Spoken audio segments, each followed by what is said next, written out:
What is going on, everybody? WeedleTwineedle here, and we are back again with another Sun and Moon Wi-Fi battle, and this one's going to be against Liam, a person I battle off my Discord server. Now, me and Liam are having a PU Wi-Fi battle today, as my opponent has a pretty, threatening sticky web-based team. He has Fire, Water, Grass with no Turtonator, Lantern, and Leavanny, and then he has, a defensive-ish team. I mean, what sticky webs normally like to run offense, so I'm a little bit confused on that part, but Turtonator plus sticky webs is also just a really big threat to deal with in general. I'm using Pseudo Sun with Lone Persian, Maractus, Specs, Pybar, Weakness Policy, Retrorug Z, Move, Hypno, and Motham with Quiver Dance. So we're just going to hop into this battle. I'm going to lead off with my Summer Body because I'm expecting the Leavanny to lead off to get up those webs immediately, as my opponent does lead off with the Lonzo with the Leavanny. I'm not too sure what that's supposed to reference, but, I'll just have to guess. Now I'm going to go for Taunt here with my Alone Persian just to taunt it and prevent the webs. Even if I take a Leech Life or something, I'll be fine because, Fur Coat is a balanced ability. So now I'm actually going to just go for a Parting Shot because if he stays in, I could just get, offensive momentum. Parting Shot, just such a brainless move. Did you guys know that you can actually block Parting Shot with Clear Body? So if the opponent goes for Parting Shot and you have a Clear Body Pokemon, they're not even able to switch out, which is pretty cool. And if you Parting Shot against a Defiant Pokemon, you actually get +3 in attack because it lowers both attack and special attack, so it counts as 4 Defiant Boost, or 2 Defiant Boost rather, so yeah, that's pretty good. Now, I am actually Specs Pybar. I anticipate my opponent to bring in the Lantern, and I'm Specs Rivalry Pybar, so I noticed from Team Preview on Wi-Fi that the Lantern was female, so I was expecting my opponent to bring in the Lantern, and he actually gets 2-hit KO'd by the Hyper Voice. I actually did a lot less damage than I originally thought, but I'm assuming he is Assault Vested, which would, explain why I did such little damage. But we're able to actually 2-hit KO him with Min-Max Roll, which is pretty cool. That's just the raw power of Specs Pybar. Definitely Unnerve is a better ability, but Rivalry is just fun to use, okay? So don't judge me. Now, I'm gonna bring in Liam against Hitmonlee, who's actually Hitmonchan. He's definitely trying to fake me out there, but I'd much rather face Hitmonchan than Hitmonlee, so seeing Hitmonlee and then just seeing Hitmonchan underneath it gave me a sigh of relief when Hitmonlee popped up on the screen. But I'm gonna bring in a Lone Persian here, and my opponent's actually gonna pull a switch because I figured he wouldn't want to stay in against the Hypno, but that could have been a good opportunity to set up. But unfortunately, I have Fighting Psychic coverage, both at which Sableye kind of cucks, so this Hypno is pretty much useless until I knock out the Sableye, and it's gonna be pretty difficult to do so because you're just gonna keep switching it out. So we're finally gonna set up the Sunny Day because it's about the third way through the battle, and I figure that was a good time to reveal my Sunny Day, because revealing it too early in the game can kind of reveal what your entire game plan is, and so your opponent will expect it. But if you pull it out in the middle of the game, it can definitely catch your opponent off guard, especially when you're using not so common chlorophyll mons Maractus and Sunny Day Sweepers being Pybar. Now I'm gonna bring in said Pybar here, and I was gonna go for Hyper Voice, but I go for Fire Blast just because I don't want to give the Sableye free switch in, and I have I have that nice 10% burn chance, as we actually are able to get on Lurantis here after the Focus Sash. We're gonna actually burn him because Shofu's Mixtape has been influencing my Pokemon battling, and now he's gonna go for the Sticky Web. Finally, he's able to get the webs up, but I don't have Hazard Control because it's not a WeedleTwineedle team unless I don't have Hazard Control and have 3 things weak to Stealth Rocks, but my opponent, from the looks of his team, doesn't have Stealth Rocks for some reason, so that's pretty cool. It's kind of surprising seeing someone not bring Stealth Rocks without acknowledging it before we battled, because did I bring Stealth Rocks?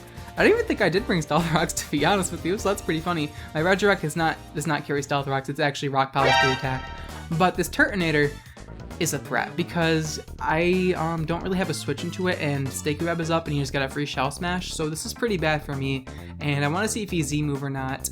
Man, it actually turns out he is White Herb, so it kind of blows, which means that now I can't really hit him on the weak and special side now, and he's actually got his bulk back. So here I'm going to try and bait in Draco Meteor and bring in Liam as Death Water, my Hypno, because Hypno isn't going to be doing anything against the freaking Sableye, unfortunately. I really wanted it to do Z Hypnosis in the Belly Drum, but unfortunately it wasn't meant to be, as he actually ends up carrying Focus Blast, which is good to know because if I have Regirock against Turtonator, he might be inclined to go for Focus Blast, and that does have a 30% chance to miss, so I'm not completely screwed over. But this Turtonator is a threat because offensive Turtonator at this point can kind of 1v6 my team, which is kind of depressing, so I'm gonna have to work around this accordingly. I'm gonna bring I Ain't Lying here because I can always go off the Fire Blast miss, or the Focus Blast miss, sorry, and if he goes for Draco Meteor, that just means I could just tank an attack with a Regirock and kill him. So I bring in Specs Pybar, gonna actually outspeed him, which was very confusing because I'm not Scarf Pybar, I'm Specs Pybar, and Hyper Voice doesn't kill him because I am Rivalry, like I said earlier, and Focus Blast is gonna knock me out. But my opponent told me that he's actually max hit points and defense investment, and he wanted to be a bulky Shell Smasher, and I'm like, oh, interesting. I definitely think that offensive Turtonator on Sticky Web would be more suitable for this team, especially since if he had offensive Turtonator, he would have outsped both Maractus and freaking, Pyroar, but we're able to knock him out with the Hidden Power Rock. I knew Hidden Power Rock would come handy someday. I knew it. It was for Charizard when it was in the tier, but since Charizard's gone, me having Hidden Power Rock on this Maractus is pretty much useless, so whatever, not a big deal. He's going to bring in Hitmonlee here, and my Sun did wear off, so I'm going to pull a switch into my Manly Moth, expecting Drain Punch. Pretty risky move, but he actually ends up going for the Z move. This was not what I was anticipating, but he does have Sticky Web, so it would make sense that he's like, full-blown offensive Hitmonchan, and it looks like he has all-up pummeling, and I just happened to switch into Mothim, so Mothim does quad resist fighting, so I'm hoping I can tank this all-up pummeling better than I hope. So he's going to punch me in the face, and it's not going to do that much damage. They do quad resist it, unfortunately, for my opponent. My Manly Moth is able to absorb that easily, and now what I'm going to do is go for Endure, and then I just realized something quickly after clicking Endure. I'm like, wait a minute.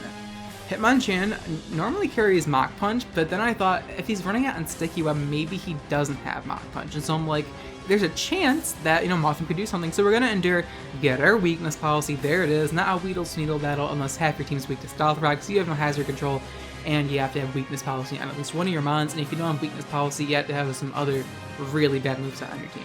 Otherwise, it's not actually a WeedleTwineedle battle, no, is it? So, we're able to knock out Hitmonchan, now he's going to bring in his Bijouks, and I figured he'd go for Prankster Will-O-Wisp here just to knock me out, but my opponent decides not to go for it. He said that he wasn't thinking about it, so clearly my opponent doesn't have the most experience in the world, but that's okay. Like, the more you battle, the more experience you get, and I definitely told him what he could have done better at the end of this game.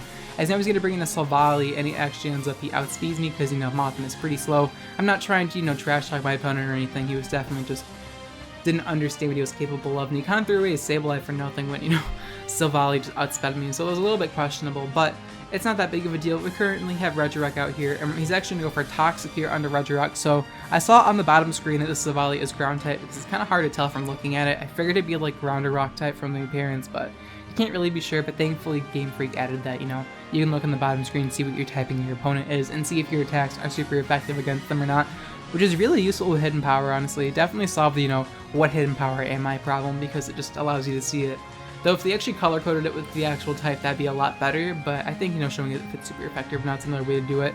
But Multi-Attack is not going to knock me out because I'm Regirock, and now we're going to get our second weakness policy, because not only do we have one weakness policy, we have number 2 on my offensive Regirock. I could have went for Rock Polish, but that would have been a waste of time. Going to go for Ice Punch at +2, and the Silvally is going to go down, and we're able to win the battle with a 3-0 victory. So my opponent made some mistakes in this battle, but you learn from your mistakes, so if you lose battles, you learn a lot more from losing than you do from winning, so I'm sure my opponent learned a few things from this battle, and I hope you guys did enjoy this Wi-Fi battle. Got to showcase some few Pseudo-Sun Pokemon, got to showcase the raw power of Specs Pyroar being able to 2-hit KO a Softbuzz Lantern. I didn't even have Stealth Rocks on this team, which is pretty funny. If I had Stealth Rocks, Specs Pyroar could have probably just goodbye.